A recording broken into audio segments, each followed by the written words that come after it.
Hello friends and students. I hope you all are fine and welcome to our YouTube channel. We are here with a new video with a new topic and exercise page number 45 of Ganit Prakash class 6. Where are the angles? Page number 45 पर first question है। तो video शुरू करने से पहले एक बार channel को subscribe कर दीजिए, वीडियो को शेयर कर दीजिए और अगर अच्छी लगे तो लाइक भी कीजिएगा। तो चलिए शुरू करते हैं। Let's start. पेज नंबर 45 और first question is where are the angles. Angles कहाँ हैं? वॉचेस दी हैं कुछ आपको, उनमें टाइम दिया है। तो हमें जो दोनों मिनट हैंड्स दी हैं, minute hand and hour hand, दोनों जो हैंड्स दी हैं उनमें हमें टाइम का वो एंगल बताना है। ओके, कि कितना टाइम बन रहा है, यहाँ पर हो रहा है। जैसे इसी तरह से क्लॉक दी है ना, और टाइम दिया है 1 o'clock पे। तो 1 o'clock कैसे होता है? इस तरह से होता है ना 1 o'clock। तो ये जो एंगल होता है ये हमें फाइंड आउट करना है। ओके, तो ये हम निकालते हैं ना। Let's see angles in a clock. Clock में एंगल हम कैसे फाइंड करते हैं? A part is the hands of a clock make different angles at different times. At 1 o'clock, the angle between the hands is 30 degree. Why? अलग अलग angles बनाती हैं अलग अलग टाइम पर जो हैंड्स होती हैं। तो 1 o'clock पर 30 डिग्री बनाती है, वो क्यों बनाती है? And in B part what will be the angle at 2 o'clock, 2 o'clock पर, 4 o'clock एंड 6 o'clock पर एंगल क्या होगा? Explore other angles made by the hands of a clock. और बाकी के भी हमें एंगल बताने हैं जो क्लॉक के द्वारा बन रहे हैं। And come on the solution. A clock is divided into 12 hours. 12 hours में डिवाइड होती है with a total angles covered in 12 hours being 360।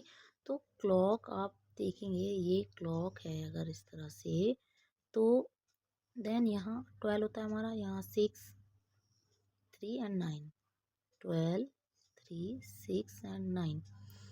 जब वो 1 राउंड कंप्लीट करती है कोई भी हैंड, तो 1 राउंड कंप्लीट करने में मैंने आपको बताया था कि 1 एंगल कंप्लीट एंगल बन जाता है। ये complete angle means 360। 1 complete angle is equals to 360 degree. 1 angle complete करने में कितना कितना डिग्री का एंगल बना रही है? 360 का। तो then we will find out each hour angle, that is 30 degree angle in 1 hour, because we have 12 hours in the clock। 12 hours होते हैं क्लॉक में, 12 hours होते हैं। 1 hour में हमें निकालना है, तो हम क्या करेंगे? 1 hour में निकालने के लिए 360 डिग्री को हमने डिवाइड किया 12 से, तो हमें कितना मिला? 30 डिग्री। 12 3 जा 36 एंड 0, तो ये हमें मिला 30 degree. Therefore, at 1 o'clock, the hour hand is at 1 and the minute hand is at 12.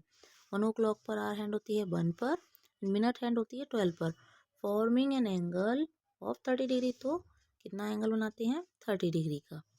Okay, ये पार्ट हमारा कंप्लीट हो गया। Now B part. Angle at 2 o'clock, 1 hour में 30 डिग्री बनाती है, देन 2 hour में 60 डिग्री बनाएगी। 2 से मल्टीप्लाई करेंगे 30 को, 60 मिला। एंगल एट 4 o'clock, 4 o'clock पर कितना बनाएगी? 4 से मल्टीप्लाई कर देंगे, that is 120। Angle eight 6 o'clock, 6 o'clock पर 6 से मल्टीप्लाई किया, 30 multiply by 6, then we will get 180 degree. Okay, now you got it. Now come on C part. Angle at 3 o'clock, 3 o'clock पर 30 डिग्री हो गया, 30 को मल्टीप्लाई किससे करेंगे, 3 से। एंगल एट 5 o'clock, 5 o'clock पर 150, 7 o'clock पर 210, 8 o'clock, 9, 10, 11 एंड 12, सबका हमने इसी तरह से मल्टीप्लाई करके निकाल दिया। Now come on next question, question number 2। Question number 2 आप देख रहे हैं, the angle of a door, एक डोर का एंगल दिया है। Is it possible to access the amount by which a door is opened using an angle. तो possible amount बताना है हमें कि कितना डिग्री एंगल बन सकता है जब उसको खोला जाता है। What will be the vertex of the angle, vertex क्या होगी, and what will be the arms of the angle, and arms भी क्या होंगी, ये हमें बताना है। Then see here these two rays are connected, ये जो 2 रेज हैं वॉल एंड डोर के बीच में, ये यहाँ पर एंगल बन रहा है। Then the point Q is the vertex, जो Q पॉइंट होगा वो वर्टेक्स होगा, and QR and QP is the arms. तो क्या होंगी आर्म्स, QR एंड QP हमारी आर्म्स हो जाएंगी, एंड ये हमारा वर्टेक्स हो जाएगा Q। यस, क्वेश्चन में आप कैसे लिखेंगे, देखिए, yes it is possible to express the degree to which a door is opened by using an angle. The hinge of the door, hinge means ये जहाँ पर ज्वाइन कर रहा है point Q, acts as the vertex of an angle, while the wall, wall जो है वो कौन सी है, QP ये आपकी वॉल है सर, एंड द डोर रे QR form the angle of arm of the angle, और दूसरी जो है डोर की साइड जो है वो एक और एंगल बना, ये एंगल बनाती है यहाँ पर मिलके। Then come on the next question, question number 3। Vidya is enjoying her time on the swing, Vidya swing पर अपना टाइम एंजॉय कर रही। She notice that the greater the angle with which she starts the swings, the greater is the speed she achieves on her swing। तो जो बड़ा angle बन रहा है जब वो स्विंग स्टार्ट करती है तब उसकी स्पीड भी बढ़ जाती है। But where is the angle, तो जो एंगल है वो है कहाँ। Are you able to see any angle, क्या आपको कोई एंगल दिख रहा है। Yes we see the angle here and here, we are seeing 2 angles here. I marked it by red color. Okay. तो आप कैसे लिखेंगे, yes we can see the angle and angle is formed between the rope and the branch of the tree, branch and rope के बीच में भी angle बन रहा है। Now come at the next question, question number 4।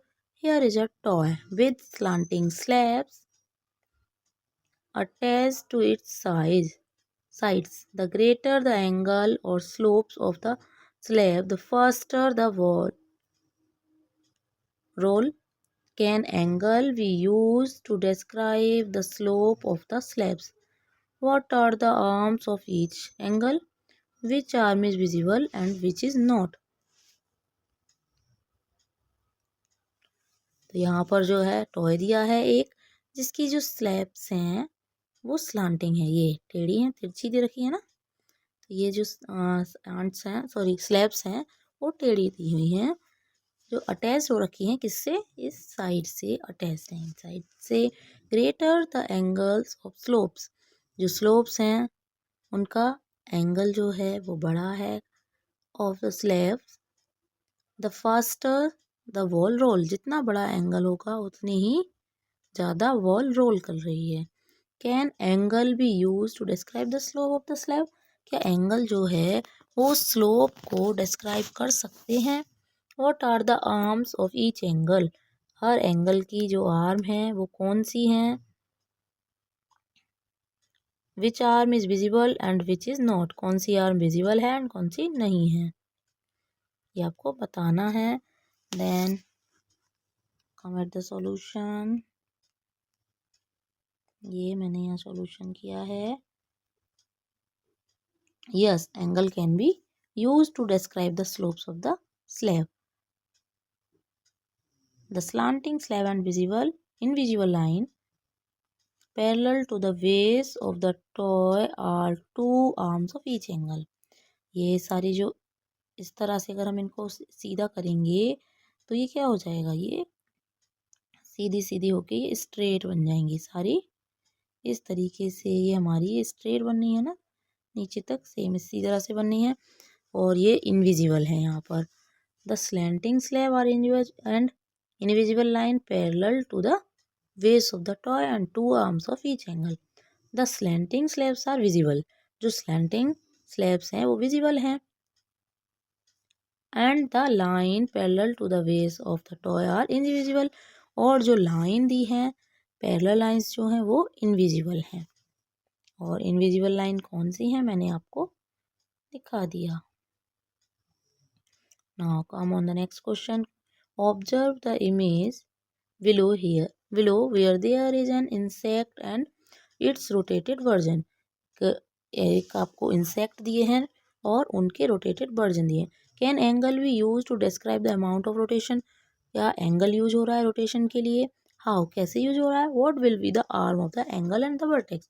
आपको arm and vertex बतानी है। यहाँ पर observe the horizontal line touching the insect. Horizontal line देख रहे हैं हम, जो टच कर रही है इस इंसेक्ट को। यहाँ पर है एक लाइन और दूसरी यहाँ पर है, दोनों लाइन देख रहे हैं हम।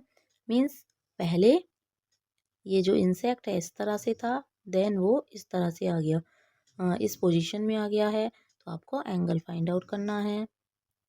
एंड सेम ये जो इंसेक्ट है पहले इस वाली पोजीशन में था, देन इसमें आ गया है। देन कितना डिग्री एंगल बना रहा होगा वो हमें बताना है यहाँ पर।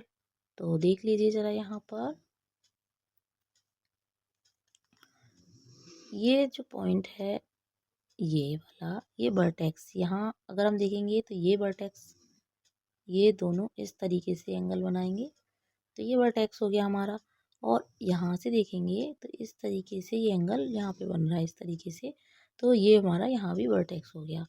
मीन्स इस तरीके से घूम रहा है ये एंगल, यहाँ से यहाँ घूम गया इधर साइड, तो ये वर्टेक्स हो गया। ओके, सेम इस कंडीशन में भी ये हो गया, ये यहाँ से यहाँ घूमा तो वर्टेक्स हमारा कहाँ है, यहाँ और यहाँ पे बनेगा।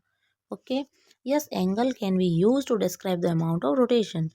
यूज हो सकता है एंगल रोटेशन को यूज करने के लिए, बताने के लिए। By observing the initial and the final position of the insect. Initial means starting वाली, स्टार्ट जिससे हो रहा है वो पोजीशन को बता रहा है, और फाइनल पोजीशन, दोनों पोजीशन को बता रहा है। The horizontal line touching the insect and the insect itself. तो जो हॉरिजॉन्टल लाइन है वो इंसेक्ट को भी टच कर रही है और दूसरा जो इंसेक्ट बनना है उसको भी। Will form the angle of the arm. और वो क्या बना रही है, एंगल बना रहे हैं। The vertex will be the back end of the insect. तो वर्टेक्स जो है वो क्या होगा, बैक वाला आपका साइड होगी। तो ये हमारा यहाँ एंगल यहाँ भी बन रहा है और हमारा यहाँ भी बन रहा है। ओके, सेम यहाँ भी एंगल बनना है हमारा। और ये हमारा यहाँ पर हमारा क्वेश्चन ये वाला कंप्लीट हो जाता है। नाउ नेक्स्ट पेज पर आते हैं हम 49 पर। First question is in figure 2.23 list all the angles possible. सारे जो एंगल यहाँ पर बन रहे हैं वो हमें यहाँ पर बताने हैं। Did you find them all. क्या आपको सारे एंगल वहाँ पर मिल रहे हैं या नहीं। Now guess the measure of all the angles. आपको मेजर भी आपको गैस करना है। Then measure the angle with a protractor. पहले आपको गैस करना है कि कितना डिग्री हो सकता है, उसके बाद आपको प्रोटेक्टर से मेजर भी करना है। Record all your numbers in a table. और एक टेबल में आपको सारा डाटा रिकॉर्ड करना है। See how close your guesses are to the actual measures. कितना आपका डिफरेंस आ रहा है या कितने आप क्लोज आ रहे हो उससे जो आपने मेजर किया है और जो आपका आपने गैस किया है। तो देख लीजिए, मैंने यहाँ पर सॉल्व करके दिखाया है। एंगल PAC जो था हमारा, हमें लग रहा था कि 120 होगा, बट हमने जब उसको मेजर किया तो हमारा 107 डिग्री था। एंगल APC मैंने यहाँ पर सारे नोट डाउन कर दिए हैं। आप इस तरीके से इनको कर सकते हैं। Now come on the next part, next question. Video को पॉज करके आप वहाँ पर कर सकते हैं। Use a protractor to draw angles having the following degree measures. तो यहाँ पर आपको ड्रॉ करने हैं। आपको 110, 40 डिग्री, 75, 100, जिस तरीके से आपने मेजर करना सीखा था सेम उसी तरीके से हम यहाँ पर ड्रॉ कर सकते हैं। मैंने यहाँ पर ड्रॉ करके भी आपको दिखाया है। This is 110, this is 40। जितना छोटा होता जाता है एंगल उतना ही ज़्यादा वो क्लोज होता जाता है। Okay,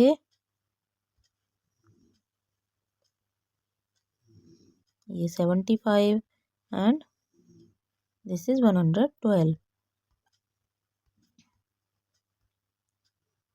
and this is 134। Okay, जितना बड़ा होता जाता है उतना वाइड होता जाता है, ओपन होता जाता है। जितना छोटा होता जाता है उतना ही ज़्यादा वो क्लोज होता जाता है। Now question number 3, draw an angle whose degree measure is the same as the angle given below. जिसकी डिग्री मेजर करने पर सेम आती है एंगल आपको दिए हुए हैं। Write down the steps you follow to draw the angle. और आपको स्टेप्स भी लिखने हैं जो आप फॉलो कर रहे हैं एंगल को ड्रॉ करने के लिए। Then see the steps. The measure of the given angle is 116. जो एंगल दिया 116 का है and it can be drawn by the following step. Draw OA. सबसे पहले हम OA को ड्रॉ करेंगे, ये वाली लाइन। ओके, ये वाली लाइन जो है वो हमने यहाँ OA ड्रॉ की। Place the centre point of the protractor at on O। यहाँ पर O पर हमने प्रोटेक्टर को रखा and align OA to the zero line and OA को हमने जीरो लाइन पर अलाइन कर लिया। जीरो वाली जो लाइन होती है प्रोटेक्टर पर। नाउ स्टार्टिंग फ्रॉम 0 डिग्री, अभी हम 0 डिग्री से स्टार्ट करते हैं। काउंट अप टू 116 और इस तरीके से हम ऊपर की तरफ इस तरीके से काउंट करते जाएंगे और जहां हमारा 116 आएगा वहीं पर हम छोटा सा मार्क कर लेंगे पहले और फिर हम उसी मार्क के साथ इस O पॉइंट को मैच कर देते हैं। देन हमें वो एंगल मिल जाता है। Using a ruler join the points O and B। Ruler को यूज करके ये हम जॉइन कर देते हैं। Then angle AOB is equals to 116 degree is the required angle. ये जो एंगल हमारा आया 116 का, यही एंगल तो हमें फाइंड आउट करना था। ओके, आई होप आपको अच्छा लग रहा होगा, समझ आ रहा होगा सभी। और अगर आपको वीडियो अच्छी लगती है तो शेयर कीजिएगा, वीडियो को लाइक कीजिएगा और चैनल पर अगर नए हैं तो सब्सक्राइब कीजिएगा, जिससे कि हमारी आने वाली वीडियो का नोटिफिकेशन आपको सबसे पहले मिल सके। Thanks for watching.